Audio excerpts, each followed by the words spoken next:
Fala galera, tudo bem? Sejam bem-vindos a mais um vídeo do canal Paideia.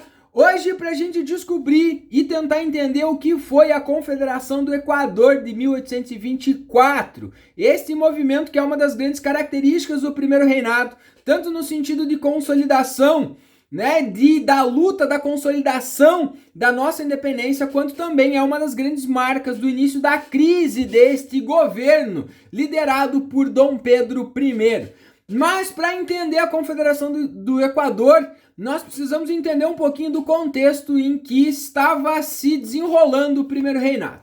Em 1822 nos tornamos independentes e nem todas as províncias do Brasil concordavam com essa independência. Em especial as províncias do Nordeste provocaram uma certa resistência a esta ideia da independência, porque era muito mais interesse para eles manter-se ligados a Portugal, por questões econômicas, por questões políticas e também por questões culturais,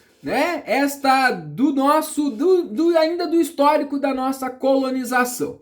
Mas em 1822 nos tornamos independentes, algumas províncias resistem, nós vamos consolidar essa independência com guerras de independência, literalmente, e em 1823 começa a formação da nossa primeira Constituição, Assembleia Constituinte, que vai acabar materializando nossa primeira Constituição em 1824. E esta Constituição traz uma característica que vai materializando o autoritarismo, que vai ser a grande característica do primeiro reinado, o poder moderador. Somado a esse poder moderador que provoca um descontentamento muito grande nessas províncias, porque o Dom Pedro começa a construir uma figura autoritária política no país. Também nós temos a centralização política do Rio de Janeiro, então não há uma divisão, não há uma autonomia das províncias nesse momento. Isso é algo que incomoda as províncias, em torno do território nacional, e em especial essas grandes figuras políticas do Nordeste nesse momento. Somado a isso, a região Nordeste vive já há alguns anos, algumas décadas, a grande crise açucareira.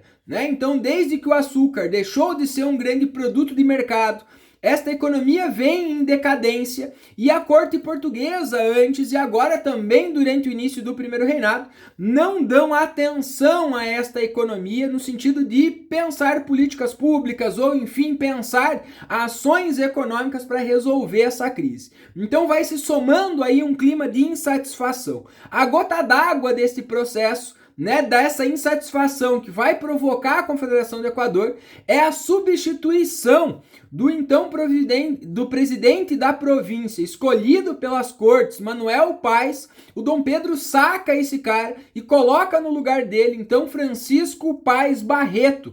Isso provoca um desconforto gigante político entre essas províncias, em especial nas cidades de Recife, Olinda e as principais cidades de Pernambuco nesse sentido. Então, a partir daí, esse autoritarismo crescente, essas ações autoritárias do Dom Pedro, faz-se levantar uma desconfiança sobre a população brasileira, em especial no Nordeste, que o Dom Pedro, como filho do rei de Portugal e herdeiro do trono, tinha intenções de recolonizar o Brasil. Então essas ações para os nordestinos, para os pernambucanos nessas circunstâncias, já eram indícios de uma possível tentativa de recolonização. Então esse clima de insatisfação vai crescer a ponto de que em julho de 1824 inicia-se então um movimento de contestação ao governo federal, do Dom Pedro I nesse momento, que vai ficar conhecida como Confederação do Equador. Essa confederação, ela toma esta proporção porque junto com Pernambuco associam-se também as províncias da Paraíba, do Ceará e do Rio Grande do Norte. E esse movimento recebe o nome de Confederação do Equador pelo fato de todas essas províncias estarem muito próximas à linha do Equador. Então esse clima de insatisfação se constitui. E aí o movimento começa a se organizar. Entre os principais ideais desse movimento estão os ideais liberais, A aproximação dessas grandes discussões iluministas, da liberdade política, econômica, da autonomia das províncias, e é justamente nesses ideais que nascem e se constituem os principais líderes desse movimento. E aí destaque para dois desses líderes, né? O médico, jornalista e político baiano Cipriano Barata, que através do jornal Sentinela da Liberdade, da Guarida de Pernambuco, expressava basicamente os seus pensamentos, fazendo duras críticas a favor dos ideais republicanos e da autonomia das províncias neste momento. Outra grande figura do movimento que vai nascer com a Confederação do Equador é de Joaquim do Amor Divino Rabelo, conhecido popularmente como Frei Caneca. Este religioso se transforma também num grande líder, também utilizava, né, de uma forma geral, mais periódicos, não jornais de tiragem, mas periódicos, onde também expressava seus ideais, né, suas críticas contra o autoritarismo imperial do Dom Pedro, e também convocava a população a ir à luta, a reivindicar, enfim, né, a lutar por esses ideais, né, por essa nova perspectiva baseada nesses princípios do liberalismo, né, da liberdade, influenciados também pela independência dos Estados Unidos, que tinha acabado de acontecer e que vai ser um movimento que vai influenciar o pensamento desses dois grandes líderes neste momento, né? Os dois também são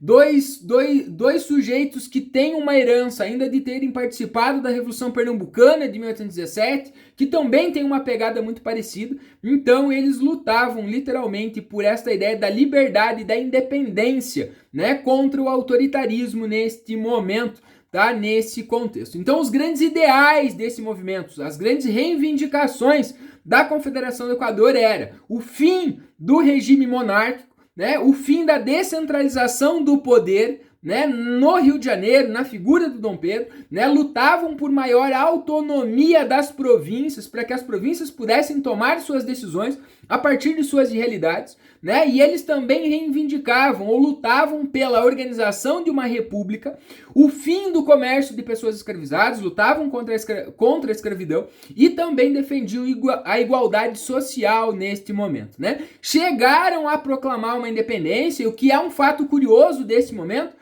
é que declararam independência, formaram uma Assembleia Constituinte para organizar esta nova república e provisoriamente utilizaram-se da Constituição usada na independência da Colômbia, porque entenderam que esta carta constitucional produzida pela Colômbia tinha as características de um modelo verdadeiro de uma Constituição liberal neste momento. Mas o movimento foi duramente massacrado pelo governo, principalmente o fracasso está pelo não apoio das classes dominantes, porque quando o movimento começa a se desenhar, e em especial começa a ter participação popular, e eles começam a defender alguns princípios, como o fim do comércio de pessoas escravizadas, a igualdade social, as camadas dominantes assustam-se com essas reivindicações e ficam com medo de perder seus privilégios, enfim, né, de romper com essa estrutura onde pudessem se sentir prejudicados. Então acabam recuando e dando um passo atrás e não oferecendo ajuda. Então isso vai fazer com que os confederados, né,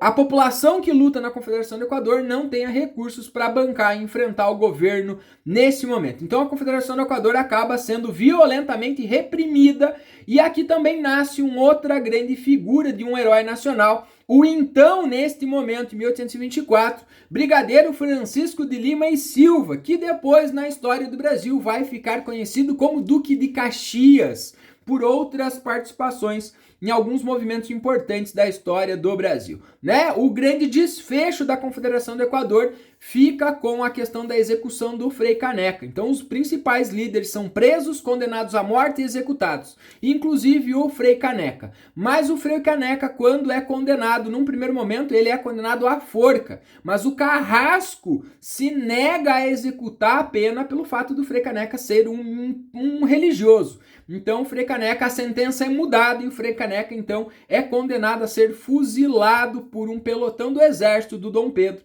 que acaba cumprindo, né, esta sentença e acaba assassinando, condenando à morte o Frei Caneca, né? A grande questão é que a execução do Frei Caneca acaba se transformando num elemento muito importante para o desgaste da figura do Dom Pedro enquanto governante. Então a popularidade, começa a se abrir um questionamento pelo fato do Dom Pedro ter executado um religioso, né? Passa a ser tido e Dom Pedro passa a ser acusado mais uma vez com mais uma atitude de autoritarismo, né? Então o primeiro reinado começa a ganhar esse contorno e cada atitude dessas do Dom Pedro começa a fortalecer esta característica de ser um governante autoritário, de um governo, né, imperial, enfim, de um imperador extremamente autoritário. Isso vai desgastando a imagem dele, onde ele vai perdendo popularidade.